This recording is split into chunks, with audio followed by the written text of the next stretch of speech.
Right now, your phone feels like your lifeline. It tells you the weather. It pays your bills. It talks to your friends. It tells you where you are and where to go.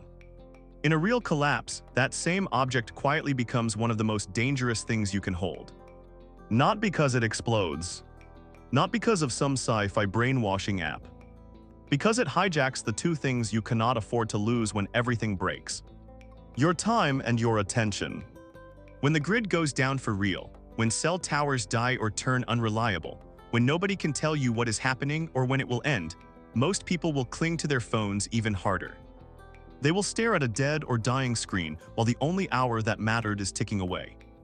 They will walk into crowds, traps, and bad decisions because the little rectangle in their hand told them to, or because it stopped telling them anything at all. Today, you're going to see 7 ways your smartphone quietly kills you in the first week of a real collapse. Not metaphorically, literally, you are going to recognize your own habits in some of these. That is the point. Better to kill those habits now while the lights are still on than have them kill you later. Reason 1: it steals your golden hour. In medicine, there is something called the golden hour. The first 60 minutes after a serious trauma, where actions have the highest chance of saving a life. There is a golden hour in collapse too. The first 60 minutes after a major grid failure or cascading event where you can. Leave a danger zone before roads clog. Fill a few containers before water pressure drops. Move supplies inside safely before people panic. Make decisions based on calm observation instead of crowd madness. Do you know what most people will do with that hour? They will waste it staring at their phones. The power dies, the house goes dark, the cell signal drops to nothing or flickers. They stand in their living room lit by a tiny screen and they refresh social media. Try to load news sites. Text 10 people. Wait to see if bars come back. Tell themselves, I will move when I know more. They are not stupid. They are trained. Every other minor outage in their life ended with a notification, a news alert, or a push message that said, "Problem under control, power will be back soon, stay where you are." So they stand still and scroll. Minutes pass, then tens of minutes. By the time they accept that no message is coming, that this is not normal, the golden hour is gone. Everyone else who did the same thing is now thinking, we need to get out of here at the same time. Roads fill. Lines form at gas stations. Stores are swarmed. Your window to move early and clean was not taken by rioters or soldiers. It was taken by a glowing screen that kept you waiting for permission that never arrived. Fix this now. Decide ahead of time what your personal triggers are.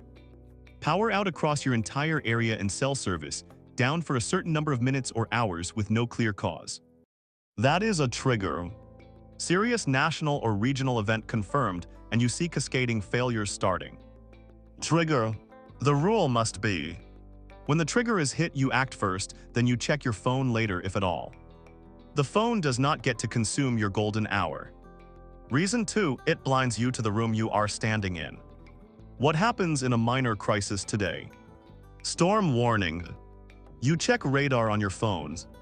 Strange noise in the street. You pull up a neighborhood apps. Something feels wrong at the store.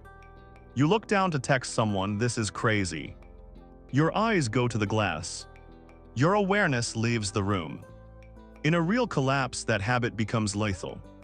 You will need every bit of peripheral vision, hearing, sense of body position, gut instinct, to read the people around you, to spot exits, to see who is watching you, to notice small changes outside your window.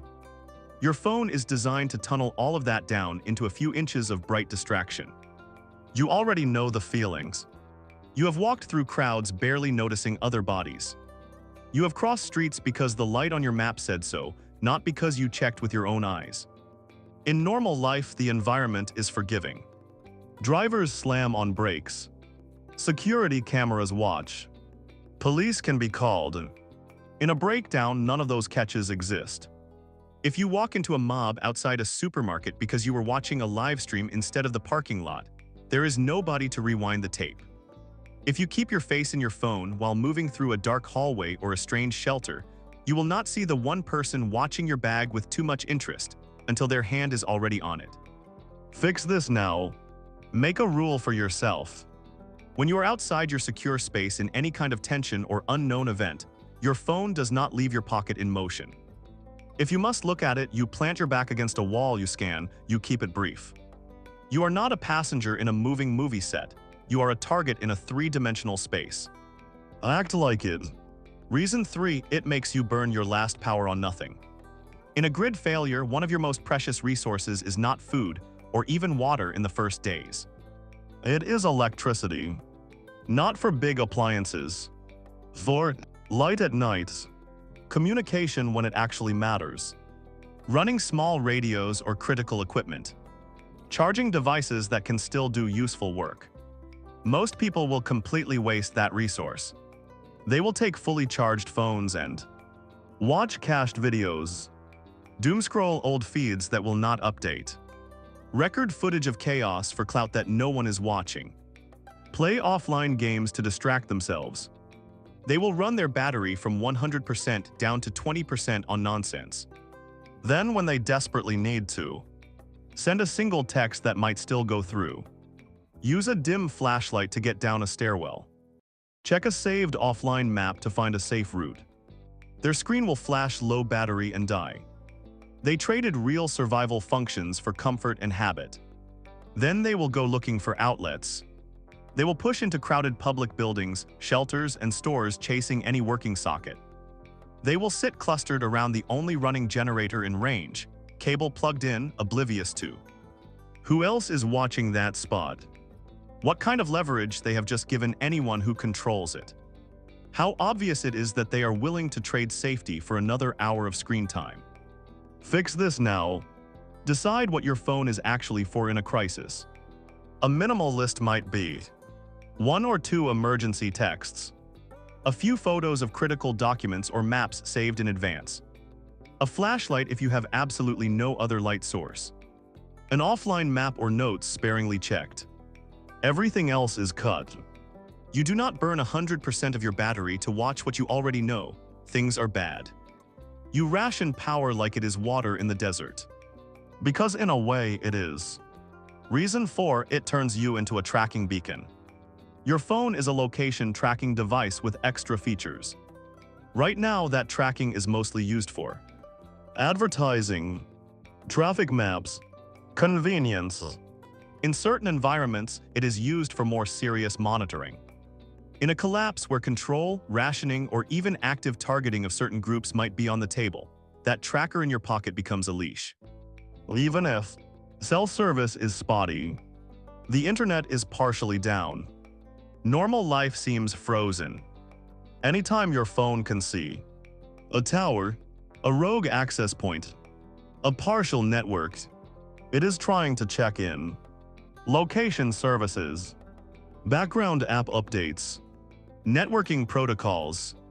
If any authority or hostile group has access to those flows, or to log data when systems come back online, your phone has just told them where you were and often who you were near.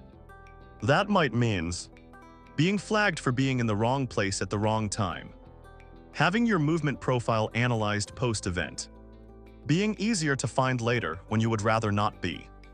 It can also be used immediately if some infrastructure is still running to pinpoint gatherings, track routes out of cities, watch where vehicles are clustering. In addition to institutional tracking, your phone can betray you in simpler ways. Photos you take contain metadata, show locations, faces, landmarks. Posts you try to send out later when networks flicker back up can reveal your level of preparedness, what supplies you have, who is with you. Fix this now. Learn how to truly shut down radios on your device. Airplane mode is a start, but on some phones and in some configurations, not a guarantee. Turning it completely off is better when you do not need it. Get comfortable with the idea that during certain windows of time, your phone is off and inert, not checking, not pinging. Digital silence is a survival skill. Reason 5, it makes your brain chase the wrong problems. In an emergency, your mental bandwidth is limited. You will not be clear, rested, and rational through every minute. Stress hormones spike. Sleep gets shortened. Food might be scarce. In that state, you need your limited focus aimed at the right questions. Where am I? Who is with me? What do we have? What do we need? What is the immediate threat? What is the next 3 hours going to look like? Your phone is designed to hijack that focus.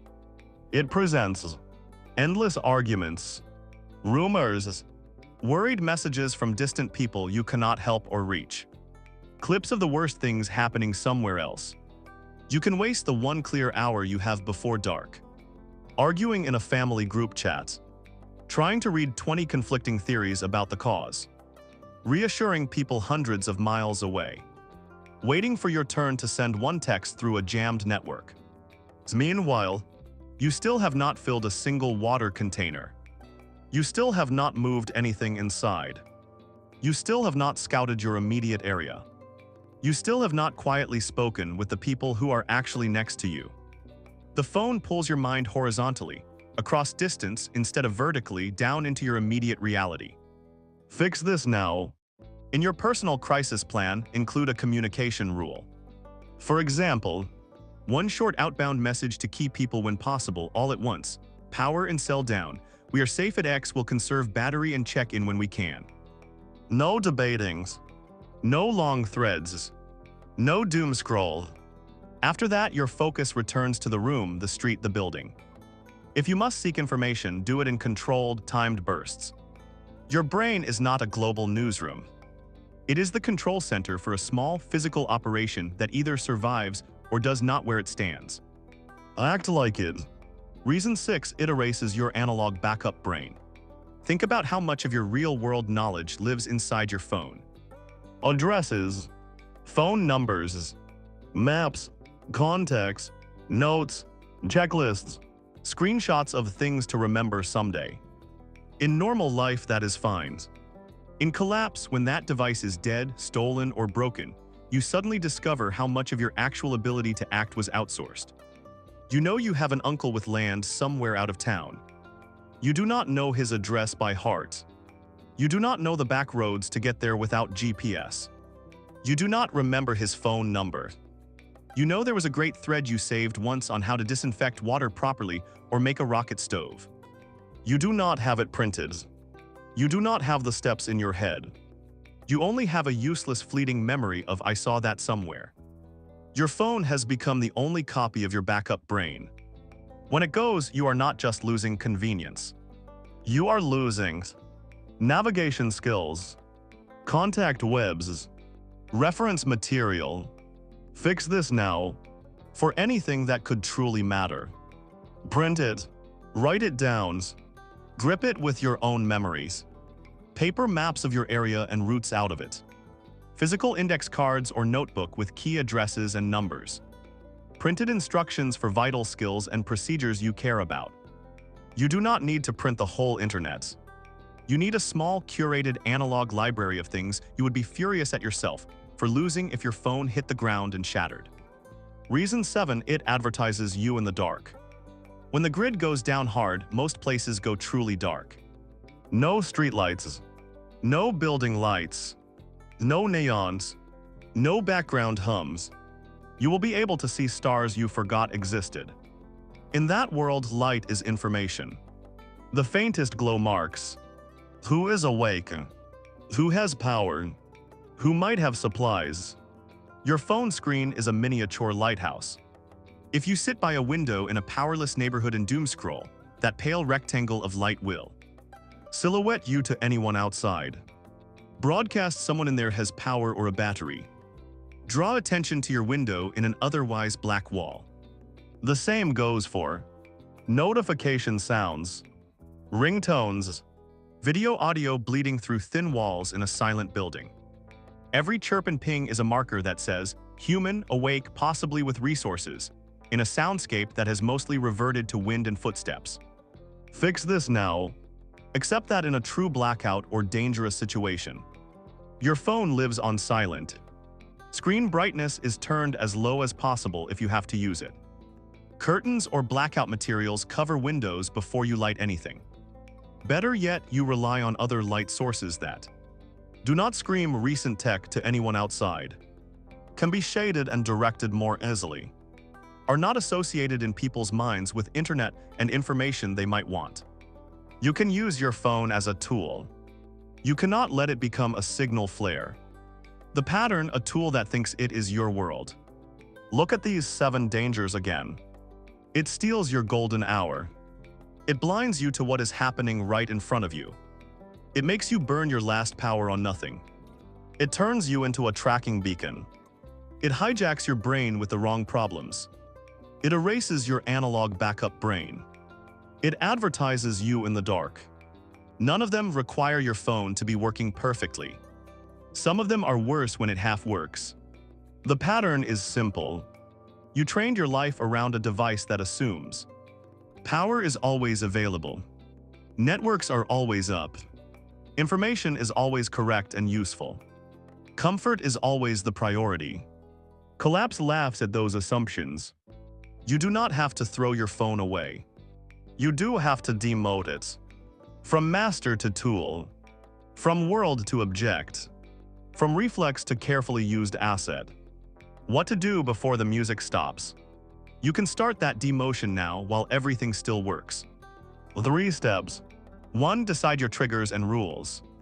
Write them on papers. When X happens, we do Y, regardless of what the phone says or does not say. No phone rule in the golden hour except for one short status message if networks actually work. No phone in hand while moving in crowds or through unknown spaces.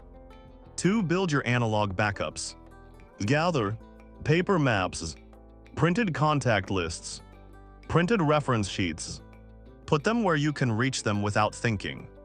Practice getting somewhere important without GPS. Practice calling someone important from memory. 3. Practice digital silence. Once in a while on normal days, turn your phone fully off for a few hours. Notice how your brain reacts. Notice how many times your hand reaches for it automatically. Retrain yourself to be comfortable holding your awareness in your body and your current room, not through a piece of glass. Because when that bad week finally comes, it will not start with a voice from your phone saying, "Now is the collapse, please follow these steps." It will start with a little buzzing rectangle that suddenly cannot tell you anything. The people who live through that week will be the ones who already knew what to do when the screen went dark. And who were not stupid enough to let their enemy ride around in their pocket, pretending to be their best friend.